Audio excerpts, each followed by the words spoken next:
By the time you're watching this, it's already too late. The 50% off Criterion sale at Barnes & Noble, it's over. Every copy of Eyes Wide Shut has gone out of stock, restocked, out of stock again, except for one. And that one copy is inside of this Barnes & Noble right here. And I've been sent back in time to secure it, get my hands on it, and bring it back home for you, the people, well, really for myself. Let's head inside.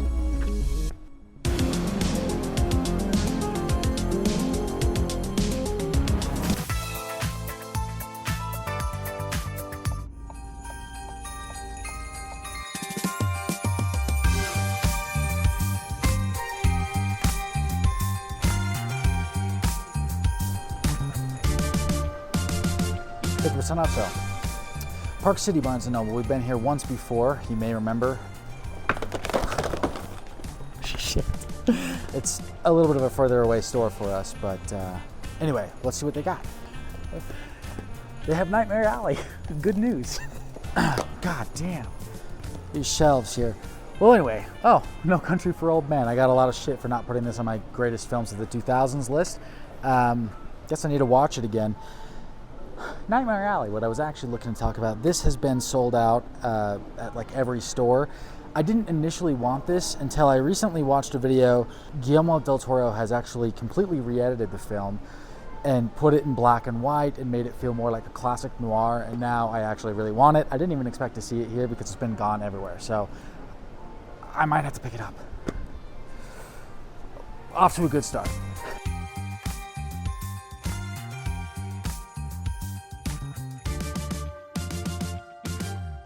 All right, so this is kind of like a lot of the newer Barnes & Nobles. I feel like they don't have the biggest selection, but they do have a lot of the new stuff. Prince of Broadway, Sean Baker film, haven't seen it. Don't know if it's worth checking out. I do like a lot of Sean Baker stuff, but we'll see. The Royal Tenenbaums. Go check out my ranking of all of my favorite Wes Anderson films, or I should say every Wes Anderson film I do from my least favorite to the favorite. Royal Tenenbaums for me was one that I always, heard great things about, but kind of like didn't connect with for the longest time. But go check out my video to see kind of where it fell on my most recent rewatch. Another Del Toro I haven't seen, The Shape of Water. It seems like they're doing just like every Del Toro movie now in the Criterion Collection. This won the Oscar for Best Picture that year, but I don't know, it just never really looked that appealing to me. I do think it's cool that Del Toro is getting a lot of Criterion stuff in there. We'll have to see if Frankenstein makes it in. You want to see this one? Yeah, I really know. Safdie Brothers? I haven't seen it either, actually. I do too, but for some reason I just sometimes reject the popular films that come into Criterion just based on them being popular, which is just completely the wrong mindset. On to the other side. Okay. Yeah, they got a lot of the new Altered States on 4K. I've been looking for this too. You saw my last video. This is one that I wanted. They got it here. Apparently Park City, this is where I found Sorcerer last year, or July, when it was sold out everywhere. Maybe this is the place to come for all the new titles, because it looks like they've also got History of Violence on 4K. So they got the new titles on 4K, which is great. A lot of people recommended History of Violence to me. I do want to see it. I don't know if I'm going to blind buy it or just watch it first on my own. At one point, I bought it on Blu-ray back in the day at FYE, and it just sat in my collection for years, and then eventually I sold it. So I don't know why. Like, I've always wanted to watch it, but I never wanted to watch it enough to actually watch it. So I just should. I need to just do it. Me and my wife just watched this last night. I was happily surprised by it from my memory, and you can read that review on Letterboxd. My wife, on the other hand, what do you think? She was kind of like mid to not. She thought it was kind of weird. She's really just not big on 80s movies, I think. That's what we've kind of deduced a little bit. So, anyway. But I don't fault her for it. I feel like it's a very exaggerative and, I don't know, just intense movie in a way. I feel like it's very on the nose, kind of overt too with its themes, and it's very in your face with that. Okay, what is this movie? Compensation. Not familiar with it. The Burmese Harp. Oh yeah, I guess these are other newer releases that have come out in the last few months. Not familiar with that. Oh, here's The Eyes Wide Shut. Look how many copies we have here. Blu-ray. Let's see if we can find the 4K. Blu-ray. It's probably towards the front. Blu-ray. Oh, 4K, the last copy. A little crunched up on the logo there, but this has been the popular title of November. We had to drive as far as this to get it, so put that in our pile. Pile's getting big already. Fuck. Oh shit. This will come down a little bit here. Yeah, I mean, if you can see, they just have like a lot of like the newer titles here. So it doesn't seem like I'm gonna find any of those older noir films I was looking for. That just seems to be kind of like, although I do want this. It's gonna have to wait though. It just is. I can't budgetarily justify that unless I put Nightmare Alley back maybe, which I don't know. I'm really kind of excited to watch that black and white version of Nightmare Alley. So Life Aquatic, love that film. We got all the Wes Andersons in stock, so not all of them, but a lot of them. Here's the A24 section. Pretty good selection here.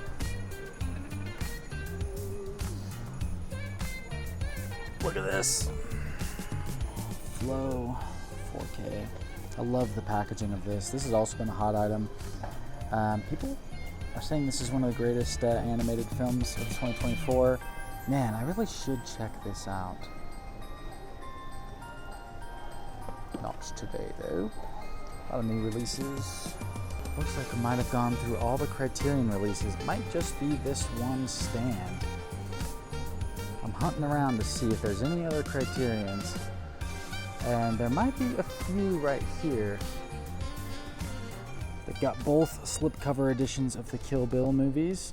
Oh yeah, the Heroic Trio and the Executioners. I had a lot of fun with that set of films there. So if you haven't watched them and you want to watch some fun martial arts, like slow motion, beautiful sets, elaborate stunt work, very fast-paced movies, I recommend that for sure. And both of them are really fun. And very ridiculous. All right, there definitely are more. I don't love that they have the Criterion just kind of mixed in with everything, but at least there is more to be found in here. Oh, here's this edition of Spawn. Oh, man, I watched this movie so much as a kid. My dad loved this film, and we had the VHS. We definitely wore that out. I don't think I've seen it since I was like 13 or 14, though. It's definitely worth a rewatch for me. I'm sure it's one of those kind of like deja vu experiences when you haven't seen a movie in that long. I'm just going to set that there so this can get a little breathing room. Really only have a couple of Criterions mixed into this, so everything we looked at is all I got. It seems like this Park City one, and kind of the newer Barnes & Nobles in general, it's just the new stuff, you know. They don't really have much that has come out previous to the last couple of years, aside from maybe a few essentials that get restocked every once in a while. Thus is the world we live in, with physical media just kind of declining in general. Happy Barnes & Noble still keeps it alive, and happy that I can at least come here and find a few. We'll see what I actually buy. I feel like I'm spoiling it there, but I might not get those. Maybe I'll find something else. We'll see. Whew, okay, we're back home. We made it back from Barnes & Noble. I haven't done as many haul videos this November, or really picked up as many Criterion movies in general, but a few of the ones that I've really wanted have been out of stock at all of my nearby Barnes & Noble, because I just really wasn't that good about getting out there the day of release, and so they naturally got picked up in the meantime. So let's get into a few of my picks. Picked up 3 movies from the Criterion collection this season, and I'm excited to show you what they are. Okay, first up, obviously you saw this in the video, and that's kind of what this video was about. So we'll start with that. Eyes Wide Shut. I got the 4K edition. It was the last 4K edition at the store. And after checking like my Barnes & Noble website, every other Barnes & Noble in the state of Utah, of which there were like 7 or 8, did not have Eyes Wide Shut on 4K, or at least throughout this final weekend of the sale. Aside from Park City, and I took my chances, drove out there with my wife, and we looked through them, and there was just one left. So I'm happy I snagged my copy. I know I could have just ordered it online, and maybe that's what I would have done. And if you missed it at the sale, you can still do that through the end of, well, shit. You probably can't, because the sale's over by the time you're watching this. So again, yeah, sorry about that. But if you did, you probably, you could have ordered it online. So I got this, Eyes Wide Shut. I haven't seen the film before. It is a complete blind buy for me, but I do love Stanley Kubrick, and this is his last film. I mean, I know a lot about it. I've seen many clips from it. I know a lot about the making of this film. So I'm excited to actually get into it and watch it, and I figured what better way to watch it for the first time than on 4K with Criterion. So follow me on Letterboxd to see what I think of this movie when I actually get around to watching it, which will probably be just sometime this week or within the next couple of weeks. You can see whether or not I regret purchasing this or whether or not I thought it was the greatest movie of all time. We'll display it here. Okay, next up is, this was just nowhere to be found, so I was happy to see that it was at this location. That's Altered States on 4K. When I made my announcement video for the October releases, one of the fun parts about having a YouTube channel is I read through this announcement of movies I've never even heard of, or some of them I have, and I kind of give my general thoughts. I say like something looks kind of interesting to me, and in the comments section, I get all of these recommendations and affirmations to check certain things out. And that's been one of the coolest parts about doing this channel, is hearing your guys' opinion on what I should watch based on the taste that you see that I have. And Altered States was pretty much unanimously, a lot of people said, watch it, you got to check it out. I've been a big William Hurt fan, and he's in this film. It has some trippy visuals. It's supposed to be kind of a psychedelic film. And yeah, Altered States. I'm super stoked to watch this. Obviously, I wanted the 4K edition. If I'm going to buy a new movie on Criterion and there's a 4K or a Blu-ray, I'm most likely going to try to get the 4K. Okay, and for the final one on this list, I know you just got done watching me go around and grab 3 movies, so you probably think you know what I picked up, because I clearly was walking around with it in the video, and what you're thinking is exactly right. I did pick up Nightmare Alley, which I didn't even want to get this movie. Like, if you go back and watch my announcement of this, I was like, yeah, the 2021 Nightmare Alley, I didn't even watch the entirety of it when I watched it. I think I put it on streaming one night. I watched about 30 minutes. Didn't get that into it and turned it off and decided it wasn't really for me. Now, the thing is, I love the original Nightmare Alley, the 1947 one starring Tyrone Power. This is a huge favorite of mine, and I love the pacing of it. And when I watched the Del Toro Nightmare Alley, I only got about 30 minutes in and was like, this is just not the vibe for me. So anyway, when I saw Criterion announce this, I really didn't think I would pick it up. Granted, I thought the cover art was cool. I liked the slipcase. So naturally, the collector in me is like, shit, that looks appealing. I kind of want that. But it wasn't until I realized that Del Toro, and you heard me talk about this earlier, but Del Toro specifically went through complete re-editing and remastering of this film. I think there's about 9 extra minutes of footage. A little bit of it is restructured, and then he made it in black and white, recolor grading it and trying to give it the feel of a classic noir.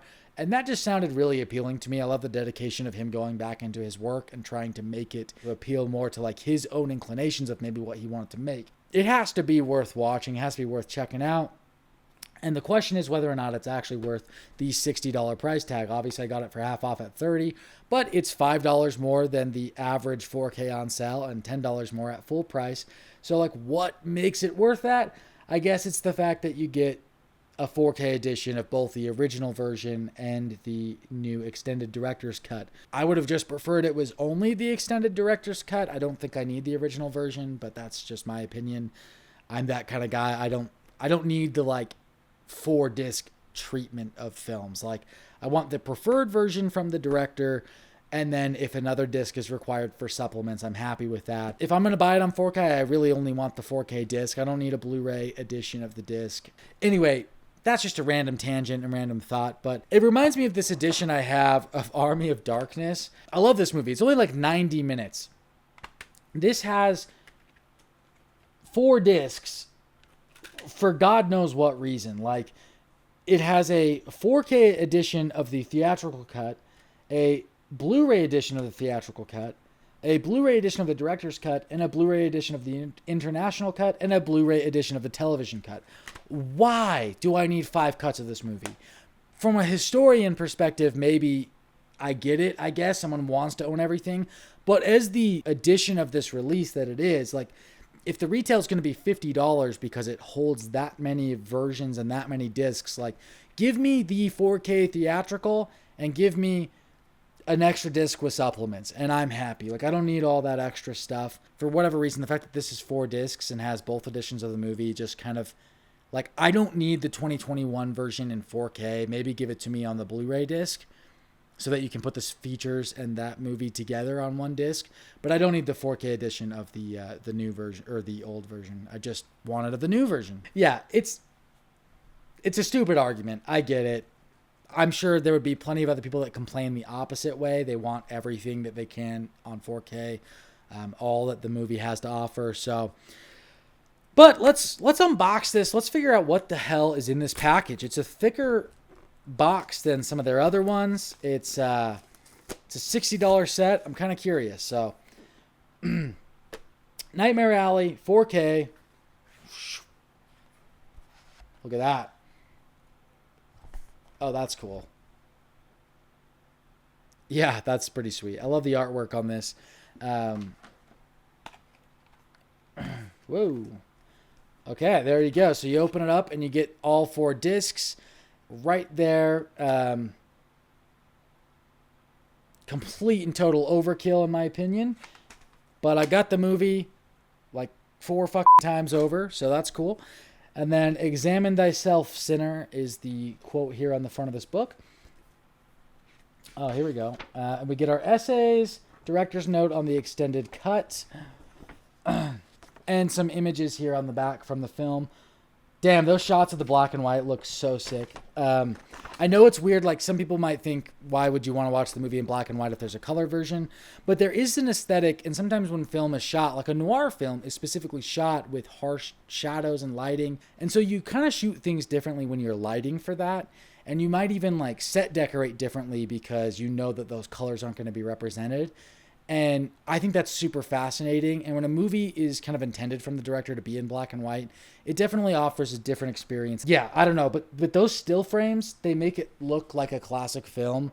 You probably can't see that. And that glare is brutal. But anyway, this shot specifically of the psychic and the electrocution just looks straight out of the original Nightmare Alley. It's kind of mind-blowing that that's the new one because, yeah, I have no memory of that. But these still frames make this look way more enticing. It's very exciting to me. I'm actually really excited to watch this new cut. I love that he did a black and white noir-style edit. But this new version, the one in your hands, the change of color to black and white was also required a change of pace and a different approach to the sound mix. I could relax some of the scenes and add beats that felt too stylized in color, but were still authentic to this universe. The film was recut. We added around 9 minutes of new material, retimed for color, and remixed the representation, save for a couple of isolated moments in the color version.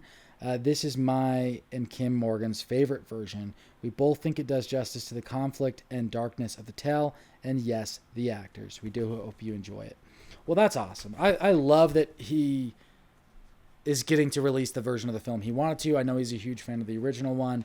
And I do respect Del Toro as a filmmaker greatly. So I'm super stoked to check this out. I mean, that was the hugest selling point to me. And I didn't even read that about it when the initial announcement came out. I just kind of wrote it off. And so stoked that exists.